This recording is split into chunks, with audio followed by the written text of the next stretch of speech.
सपा नेता शिवपाल यादव सदन में खड़े हुए और कहा कि बिजली मंत्री तो ऐसा कह रहे हैं जैसे 2017 से पहले कोई काम ही नहीं हुआ। मंत्री जी बहुत असत्य बोलते हैं, बहुत ज्यादा बोलते हैं। जो पाप आप लोग कर रहे हैं उसका बाण लगेगा। स्पीकर सतीश महाना ने कहा कि थोड़ा बहुत आप लोग एडजस्ट कर लीजिए। ये 17 से पहले कोई काम ही नहीं हुआ है और नहीं, उन्होंने कहा काम नहीं, उन्होंने कहा हुआ है, उसके बाद ये जोड़ा है। उन्होंने कहा 10 लाख हुआ है, उसके बाद 8 लाख जोड़ा, ऐसा बोला। ये नहीं बोला कि काम मंत्री जी ने इतना मैं सुन रहा शुरू से ही सुन रहा है, बहुत असत्य बोलते हैं और बहुत ज़्यादा बोलते हैं। तो थोड़ा बहुत आप एडजस्ट कर लीजिए। और जब असत्य बोल रहे हैं तो फिर बाढ़ कहाँ जाएगा? जो पाप करेगा उसी पर तो जाएगा। ठीक है, वही बोला उन्होंने। मंत्री जी, जो पाप आप लोग कर रहे हो सरकार में, अरे तो बाढ़ वो तो बाढ़ बताएगा ना कौन पाप कर रहा है। आप पर ही लगेगा। तो डॉक्टर आगे पूछिए, डॉक्टर आगे पूछा आपका लास्ट प्रश्न। एक अनुपूरक डायरेक्ट पूछे। चाचा बैठिए, चाचा ने सॉरी, माननीय शिवपाल जी बैठिए, सॉरी 9 साल में जो माननीय शिवपाल जी आपको दे दिया, प्लीज बैठिए, प्लीज बैठिए। बसपा अध्यक्ष मायावती ने लखनऊ में प्रेस कॉन्फ्रेंस की और मायावती ने कहा कि बसपा गठबंधन में चुनाव लड़ेगी, ये फेक खबर है। बीएसपी अकेले ही चुनाव लड़ेगी।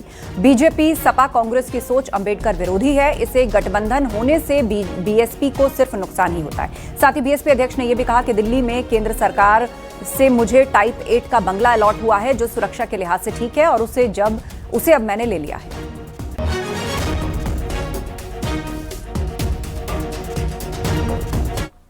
ये चर्चा है कि उत्तर प्रदेश में पार्टी विधानसभा का होने वाला अगला चुनाव गठबंधन में लड़ेगी।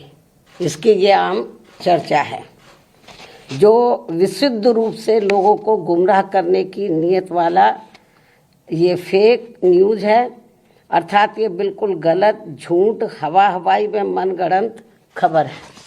अकेले अपने बलबूते पर चुनाव लड़ने के बारे में बीएसपी की राष्ट्रीय अध्यक्ष द्वारा, मेरे द्वारा खुद एक बार नहीं बल्कि कई बार सार्वजनिक तौर पर तथा खास तौर से दिनांक 9 अक्टूबर सन 2025 को बीएसपी के जन्मदाता एवं संस्थापक मान्यवर श्री कांशीराम जी के पुण्यतिथि के मौके पर लखनऊ में आयोजित विशाल महारैली में भी इसकी खुली घोषणा की गई है, जिसकी पूरे देश भर में चर्चा होने के बाद अब ऐसी किसी भी चर्चा व बहस आदि की कोई संभावना नहीं बची है।